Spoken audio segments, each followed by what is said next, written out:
The grouse entered the cut low and fast, not flying, running, wings held tight against the body, legs driving hard over ground that offered no forgiveness. The forest behind her had been dense enough to hide movement, branches overlapping, trunks breaking sight lines into fragments she understood instinctively. Ahead of her, that language ended. The timber cut opened abruptly, not as a clearing, but as an absence. Trees stopped at a hard line, beyond which stumps rose like blunt markers from exposed soil.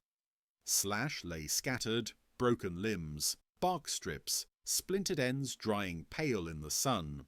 Cover thinned instantly. The grouse slowed.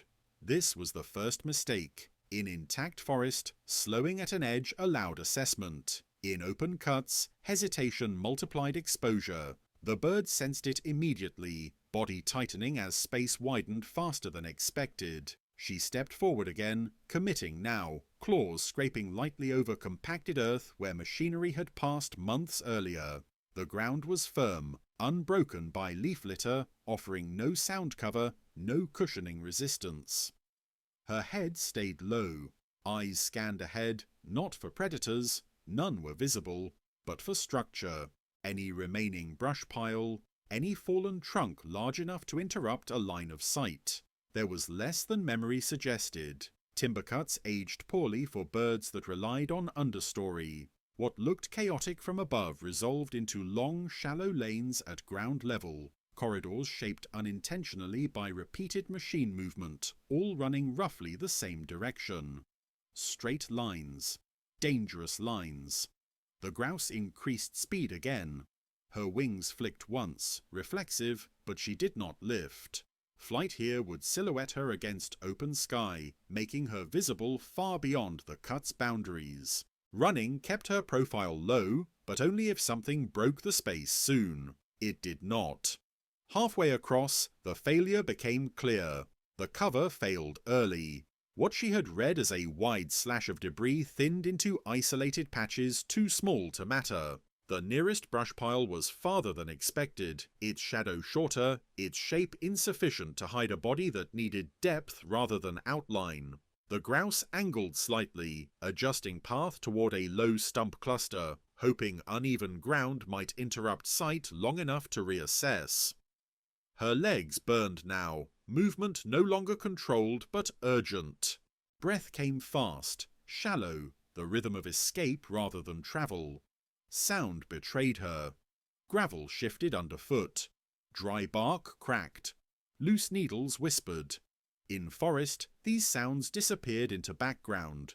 Here, they carried. She felt it before she heard it. Pressure changing behind her, air displaced by movement above ground level. Not wing beat, not wind. A presence that used height. The grouse did not look back. Looking back cost speed. She sprinted, body low, neck extended, trusting momentum more than planning now.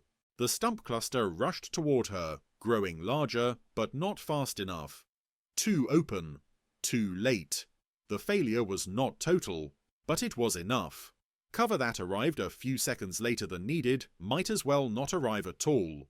She burst past the stump, cut hard to the side, and dove into the first line of regrowth at the far edge of the cut. Saplings no taller than a human, thin and flexible, but dense enough to break pursuit. Branches lashed her sides. Needles scraped. She did not slow until trunks closed around her again, compressing space back into something survivable. She stopped only when the forest swallowed her completely. Breathing hammered in her chest. Muscles trembled faintly, not from exhaustion alone, but from delayed fear. The kind that arrives after danger has already passed its closest point.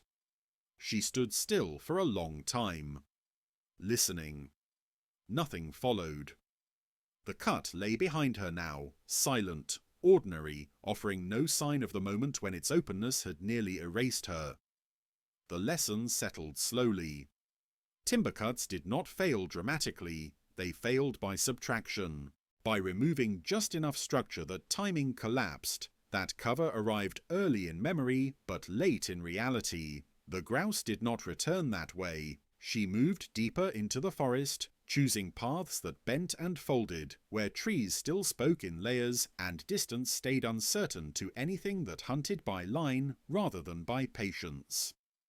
Behind her, the timber cut remained, open, efficient, and honest only to those who could afford to cross without needing cover to arrive exactly when it should.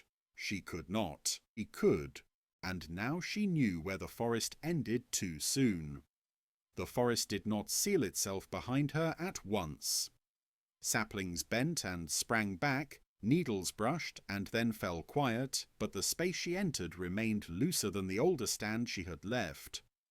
This was regrowth, young, flexible, thin. It interrupted lines of sight but did not absorb them. It made noise before it made shelter. The grouse held still. Her body pressed low to the ground, feathers fluffed just enough to trap warmth without breaking outline. Breathing slowed by degrees, not choice. Muscles continued to tremble faintly, the residue of a sprint cut short by necessity rather than distance. She listened. Sound returned unevenly. Close noises, insects shifting, leaves settling, arrived first. Distant ones remained washed out, as if the cut behind her still pulled space open, thinning the forest's ability to layer depth. This mattered. Predators that hunted by sight would hesitate here. Those that hunted by persistence would not. She moved deeper, not straight on, never straight now. Her path folded gently, favouring shallow curves that brought trunks between her and the cut at irregular intervals. Each step tested ground texture, choosing damp soil over dry needles, places where sound collapsed quickly rather than carried. The forest thickened slowly. Older trees appeared, their bases dark with moss, roots lifting soil into small rises that broke movement into segments. With them came shadow that held, not just cast. The air cooled perceptibly, heavier here, less eager to move. Only now did she slow fully. The urge to freeze remained strong, a holdover from exposure, but freezing too early in marginal cover invited being found by chance. She needed depth, not pause. She crossed a shallow draw where leaf litter had accumulated thickly and stopped beneath a fallen trunk that lay angled across the slope. Its underside offered real darkness, space pressed low and narrow, the kind that forced bodies larger than hers to hesitate. She settled there. Time stretched again. Her heart rate continued to drop, not back to baseline yet, but enough that breathing no longer scraped. The taste of dust faded from her mouth. Sensation returned to her legs as heat redistributed. Only then did she assess damage. No blood, no broken feathers. A few quills bent, not torn. She had escaped intact. The cost had been timing. She lifted her head slightly and listened toward the cut. Nothing moved.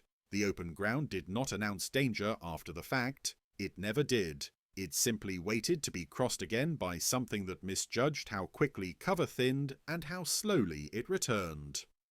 The grouse shifted position, turning her body so that her outline aligned with the trunk's shadow.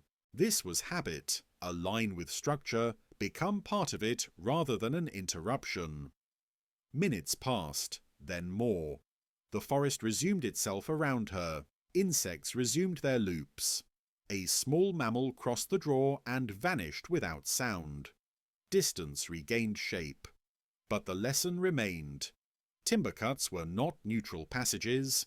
They were places where calculation failed early, where the margin between movement and exposure narrowed without warning. Memory misled.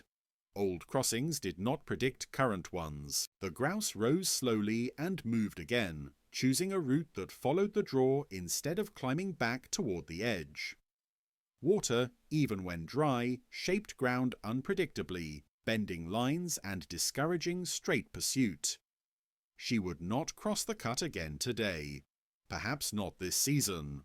Paths changed when cover failed early. Territories shrank and expanded in response, not to abundance or scarcity, but to where structure still arrived on time. As she disappeared deeper into older forest, moving with the quiet assurance that returned only when trees closed fully and ground softened again, the timber cut remained behind her, open, efficient, and unchanged. It did not need to chase. It had already taught her where safety ended sooner than expected, and where hesitation cost more than speed ever could. The grouse approached the cut again from a distance, not to cross it, to measure it. She moved along the forest margin, staying just inside cover, parallel to the hard edge where trunks ended and openness began.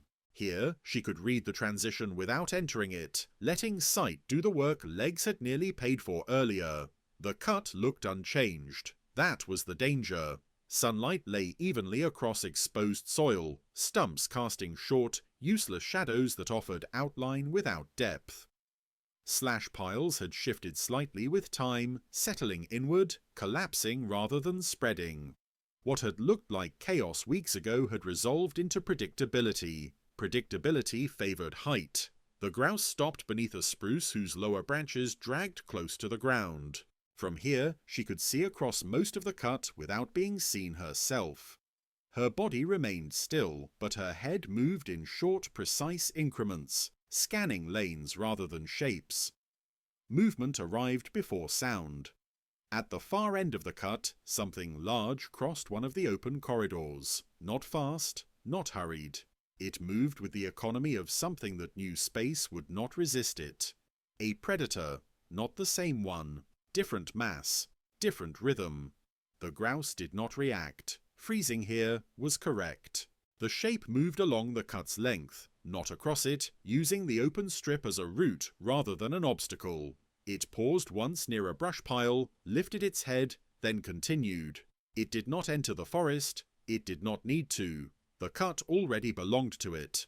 The grouse stayed still long after the movement passed out of view. She did not wait for sound to return. Silence meant nothing here. Instead, she waited for pressure to normalize, for the faint sense of attention to lift. Only then did she withdraw. Not deeper into forest this time, but sideways, widening the distance between herself and the cut's edge without climbing or descending.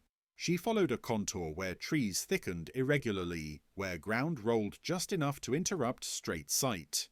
The mistake earlier had not been speed, it had been assumption. She had assumed cover would arrive because it always had before. She had trusted memory instead of reading what remained. Now, she recalculated, the cut was no longer something to be crossed between two known points. It was a boundary that shaped movement on both sides of it, extending influence into the forest through visibility and access. Predators did not need to enter trees anymore. They waited where trees stopped. The grouse adjusted her route permanently. She angled away from the cut's nearest crossing point, favouring older forest even if it lengthened travel. She accepted distance in exchange for compression, for places where trunks overlapped and ground softened, where sound broke apart quickly and movement folded instead of stretched. Later, as light shifted and the forest darkened in layers rather than all at once, she paused beneath a stand of hemlock where needles fell thick and quiet. From here, the cut was no longer visible, no longer relevant. It would remain there. It would continue to fail early for anything that depended on cover arriving exactly when expected. She would not test it again, not because she feared it, but because she had learned what kind of space it had become.